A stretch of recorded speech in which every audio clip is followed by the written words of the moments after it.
Praise the lord. ఈరోజు దేవుని వాగ్దానము, మనుష్యుడు రొట్టె వలన మాత్రము కాదు గాని దేవుని నోట నుండి వచ్చు ప్రతి మాట వలనను జీవించును. మత్తయి సువార్త 4వ అధ్యాయము 4వ వచనము. సహోదరి సహోదరులారా, ఈ మాట అరణ్యంలో సాతాను శోధనకు యేసయ్య నుండి వచ్చిన ప్రతిస్పందన. యేసయ్య 40 దినములు 40 రాత్రులు ఉపవాసం ఉండిన పిమ్మట ఆయన ఆకలిగొనగా శోధకుడు ఆయన యొద్దకు వచ్చి, నీవు దేవుని కుమారుడవైతే ఈ రాళ్ళు రొట్టెలగునట్లు ఆజ్ఞాపించుమనగా, యేసయ్య మనుష్యుడు రొట్టె వలన మాత్రము కాదు గాని దేవుని నోట నుండి వచ్చు ప్రతి మాట వలనను జీవించునని వ్రాయబడి ఉన్నదని చెప్పాను.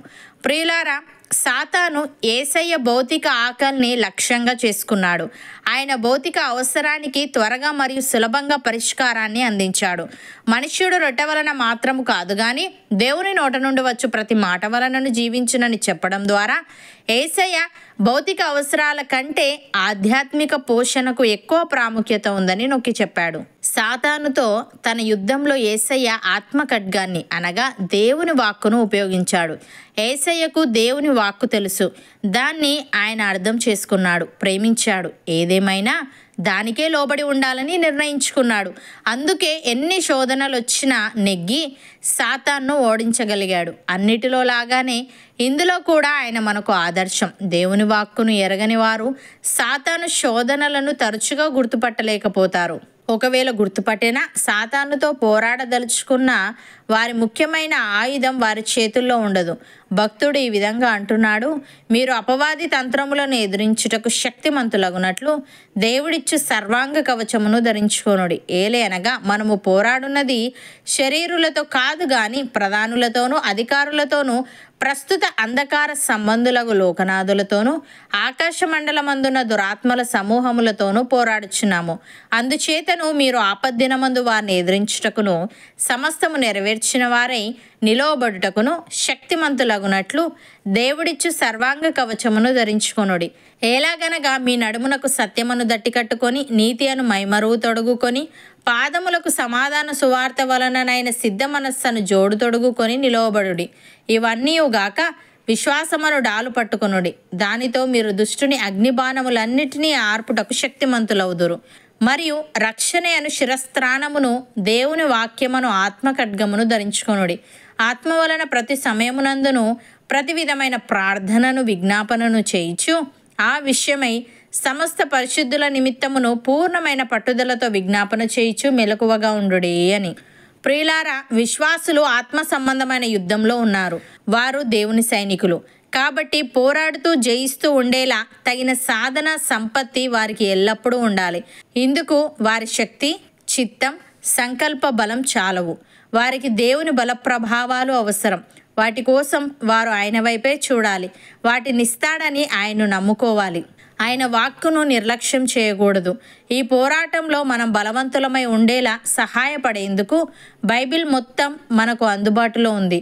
అపోస్తలుడైన పౌలు కొరంతీయులకు వ్రాస్తూ ఈ విధంగా అంటున్నాడు, సహోదరులారా, నేను మీ యొద్దకు వచ్చినప్పుడు వాక్చాతుర్యముతో గాని జ్ఞానాతిశయముతో గాని దేవుని మర్మమును మీకు ప్రకటించుచూ వచ్చిన వాడను కాను. నేను యేసుక్రీస్తును అనగా సిలువ వేయబడిన యేసుక్రీస్తును తప్ప మరి దేనిని మీ మధ్య నెరగకుందునని నిశ్చయించుకొంటిని. మరియు బలహీనతతోనూ భయముతోనూ ఎంతో వణుకుతోనూ మీ యొద్దనుంటిని. మీ విశ్వాసము మనుష్యుల జ్ఞానమును ఆధారము చేసుకొనక దేవుని శక్తిని ఆధారము చేసుకొని ఉండవలనని నేను మాట్లాడినను, సువార్త ప్రకటించినను, జ్ఞానయుక్తమైన తీయని మాటలను వినియోగింపక పరిశుద్ధాత్మయు దేవుని శక్తియు కనపరచు దృష్టాంతములనే వినియోగించితిని. పరిపూర్ణులైన వారి మధ్య జ్ఞానమును బోధించుచున్నాము. అది ఈ లోక జ్ఞానము కాదు, నిరర్ధకులైపోవచ్చున్న ఈ లోకాధికారుల జ్ఞానమును కాదు గాని దేవుని జ్ఞానము మర్మమైనట్టుగా బోధించుచున్నాము. ఈ జ్ఞానము మరుగై ఉండెను. జగదుత్పత్తికి ముందుగానే దీనిని దేవుడు మన మహిమ నిమిత్తము నియమించెను. అది లోకాధికారులలో ఎవరికినీ తెలియదు. అది వారికి తెలిసి ఉండిన ఎడల మహిమా స్వరూపియగు ప్రభువును సిలువ వేయకపోయుందురు. ఇందును గూర్చి దేవుడు తన్ను ప్రేమించు వారి కొరకు ఏవి సిద్ధపరచునో అవి కంటికి కనబడలేదు, చెవికి వినబడలేదు, మనుష్య హృదయమునకు గోచరము కాలేదు అని వ్రాయబడి ఉన్నది. మనకైతే దేవుడు వాటిని తన ఆత్మ వలన బయలుపరిచి ఉన్నాడు. ఆ ఆత్మ అన్నిటినీ దేవుని మర్మములను కూడా పరిశోధించుచున్నాడు. ఒక మనుష్యుని సంగతులు అతనిలోనున్న మనుష్యాత్మకే గాని మనుష్యులలో మరి ఎవనికి తెలియను? అలాగే దేవుని సంగతులు దేవుని ఆత్మకే గాని మరి ఎవనికినీ తెలియవు. దేవుని వలన మనకు దయచేయబడిన వాటిని తెలుసుకొనుటకై మనము లౌకికాత్మను కాక దేవుని యొద్ద నుండి వచ్చు ఆత్మను పొంది ఉన్నాము అని. సహోదరి సహోదరులారా, మీరును సత్యవాక్యమును అనగా మీ రక్షణ సువార్తను విని క్రీస్తునందు విశ్వాసముంచి వాగ్దానం చేయబడిన ఆత్మచేత ముద్రింపబడితిరి. దేవుని మహిమకు కీర్తి కలుగుటకై ఆయన సంపాదించుకొనిన ప్రజలకు విమోచనము కలుగు నిమిత్తము ఈ ఆత్మ మన స్వాస్థ్యమునకు సంచకరువుగా ఉన్నాడు. అవును అన్నవారు నాతో పాటు ప్రార్థనలో ఏకీభవించండి.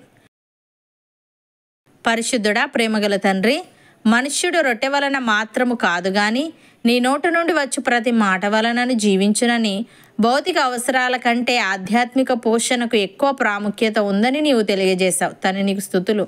దేవా, మేము నీ వాక్కును తెలుసుకొని దాన్ని అర్థం చేసుకొని నీ వాక్యానికి సంపూర్ణంగా లోబడే వారంగా ఉండుటకు సహాయము దయచేయమని, మేము అపవాది తంత్రములను ఎదిరించుటకు శక్తిమంతుల మగునట్లు నీవిచ్చు సర్వాంగ కవచమును ధరించుకొని ఆత్మ వలన ప్రతి సమయమునందును ప్రతి విధమైన ప్రార్థనను విజ్ఞాపనను చేయించు సమస్త పరిశుద్ధుల నిమిత్తము పూర్ణమైన పట్టుదలతో విజ్ఞాపన చేయించు మెలకువగా ఉండుటకు కృపచూపమని, మా విశ్వాసము మనుష్యుల జ్ఞానమును ఆధారము చేసుకొనక నీ శక్తిని ఆధారము చేసుకొని ఉండులాగున మమ్మలను సిద్ధపరచమని యేసుక్రీస్తు నామమున ప్రార్థిస్తున్నాము తండ్రి. ఆమెన్.